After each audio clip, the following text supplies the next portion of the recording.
Pumalag mga kababayan si House Committee on Appropriations Chairman Saldico, Congressman Saldico, sa naging akusasyon ni Super Ate. Nagpapagang mga balita at pagtalakay sa mga isyu ng lipunan. Bulsa, opinyon, banat at paglalantad sa katotohanan. Bulsa, what you see is what you get. You decide. Na yung pondo po sa AKAP, yung sa pondo ng DSWD for AKAP, yung ayuda para doon sa mga manggagawa na kapos sa kita, binagamit daw sa People's Initiative. Sabi ni Super Ate, siyempre hindi makatiis po si Committee Chairman Saldico. Pumalag na po, dinudungisan mo niya yung AKAP. Talaga niya, Mr. Maravillas, tumindi yung away. Tumindi po yung away ng House of Representatives sa kayong Senado. Dahil dito po sa charter change. Yan po mga kababayan, si Saldico at saka si Super Ate. Para niya si Super Ate talaga, Mr. Maravillas, naging kontrabida na. Yun din mga kababayan ang tingin na ngayon ng mga Marcos loyalists. Matindi nga po yung mga reactions nila nang sabi nila hindi na nila iboboto si Super Ate sa 2025 election. Pag tumakbo ito mga kababayan for re-election, ayaw na anya namin kay Super Ate kasi inaaway yung ating Pangulo. You see, kampiyan niya sa mga Duterte na naninira sa ating Pangulo. Kaya sabi po ni Saldico, yung pondoan niya sa AKAP na nandyan sa DSWD ay para tulungan yung mga workers. Hindi niya para gamitin sa tsa-tsa. At saka, na-discover mga kababayan na si Super Ate nakapirma pala dito sa AKAP. Sa 26 billion mga kababayan na AKAP, para niyang nagka-amnesia na si Super Ate na isa siya sa pumirma na mag-allocate ng pera para sa AKAP. But anyway mga kababayan, before kong ibigay sa inyo yung full story, click subscribe muna dito sa ating YouTube channel and hit the notification bell para lagi po kayong updated sa mga kaganapan dito sa ating bansa. Huwag na rin po ninyo na-skip yung ating mga commercial ads para tuloy-tuloy lang po ang pag-unlad ng Bagong Pilipinas. Sa mga naghahanap po ng malinis and spacious fitness gym, punta lang po kayo sa aming Colossal Fitness Gym. We also offer Grab Car Rental with our brand new 2023 model ng Toyota Innova. We also accept booking for those who are planning to travel via PAL, Cebu Pacific, and other airline companies, local and international. And bills payment for Meralco Bills, PLDT, Aleco Bills dito sa amin, etc. Kahit saan po kayo gusto na mag-travel, pwede na kayo dito magpa-booking online sa aming opisina, pati sa mga hotels po. May Paymaya kami po, may bayad center na rin. Ang Colossal Fitness Gym is located at 3rd floor Security Bank Building, Lanco Business Park, Legazpi City, Albay. For inquiries, look for Jilon Maravillas, contact number 0966-802-0949. Yan po yung aming Innova. Lagi na pong matao sa amin. Na-set up na rin po yung aming mga bagong gym equipments. May treadmill na rin po kami. Saka ito po yung bago naming product, Eye Glow Serum, whitening. Tingnan ninyo yung epekto sa aking anak na architect, entrepreneur. Before and now. Sa mga inquiries ninyo, contact lang po ninyo yung aking anak sa FB niya, Riz Maravillas. Ito naman po, Firmax Firming and Lifting Cream. Pinapahid lang po sa mga pulses in affected area. Mainam po sa mga pains at paninigas na mga kaso-kasoan. Ito naman po, Automax Radiant Serum. Sa mukha naman yung application. Anti-aging po siya. You will look 10 years younger than your age. Sa mga cancer patients naman po, baka lang gusto ninyo itong itry. neng siya red mixed fruit drink. Hindi man po siya gamot, food supplement siya. Kaya lang, gawa siya mga kababayan sa goji berry. Yung goji berry may anti-cancer properties. So, yung mga inquiries ninyo, dumiretso na lang kayo sa aming messenger sa Facebook para masagot namin agad. Ayos pa? Ayos na ayos sa niya, Mr. Maravillas. Balikan natin mga kababayan, ito mga awayan dahil po sa sinusulong na charter change na punta sa kung ano-anong mga issue. You see?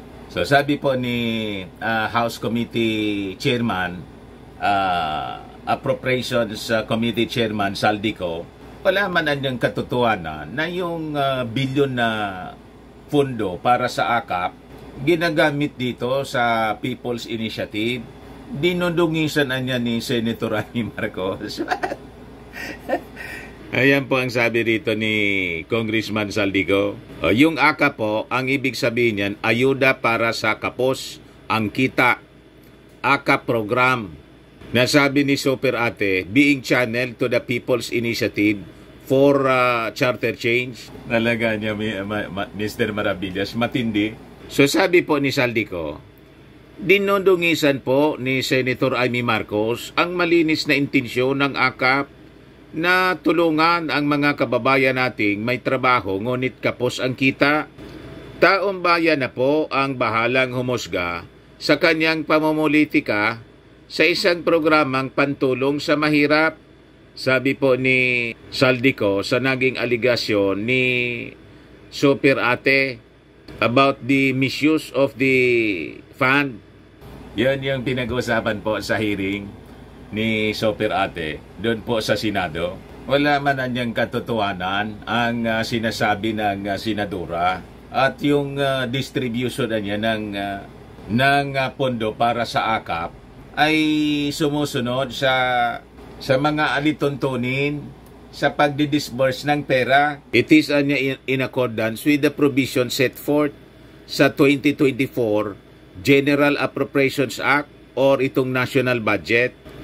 Announced by the House of Representatives last November, the AKAP program was specifically designed to provide a one-time 5,000 pesos na cash assistance to Filipino families affected by the global inflation in the surge in commodity prices. Alam natin ito, mga kababayan. At si Super Ate nakapirma nga dito. Diba? So sang-ayon siya sa AKAP fund. AKAP sa target beneficiaries include construction workers, factory workers, delivery riders, food service crew, and the like. Set aside under the AKAP was 50 billion pesos for direct support to families earning less than 23,000 pesos monthly. This assures that those not covered by the Pantawid Pamilyang Pilipino program of 4Ps due to their income bracket would still receive necessary aid. So, laking tulong mga kababayan sa ating mga mamamayang Filipino. So, kung ang income ng family ay less than 23,000 pesos, so qualified ka na tumanggap ng one-time ayuda, 5,000 pesos. At nakikita ko nga po sa mga post ni Super Ate, lagi man siyang sumasama nga dyan sa distribution ng mga ayuda. O, diba? Ano ang ibig sabihin nun? Di ba pwede na yung mga DSWD personnel lang ang mag-distribute nito? Pero sumasama siya. So, hindi ba malinaw na sumasakay din siya dito sa mga ayuda na nire-release ng DSWD sa ating mga mamamayan? So, sa kanya walang problema. At saka nakapirma pala siya dito. Wala man siyang objection. At yung mga akusasyon na ito ay ginagamit, yun kasi po, para isulong ang People's Initiative, nagsalita na nga po si Congressman Joey Salceda kahapon. Pinatulog na ng COMELEC. So, tulog muna niya yung People's Initiative.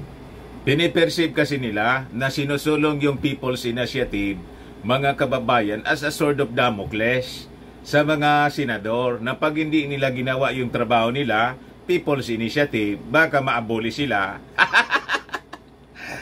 Kaya nanggigigil yung mga senador dito sa People's Initiative.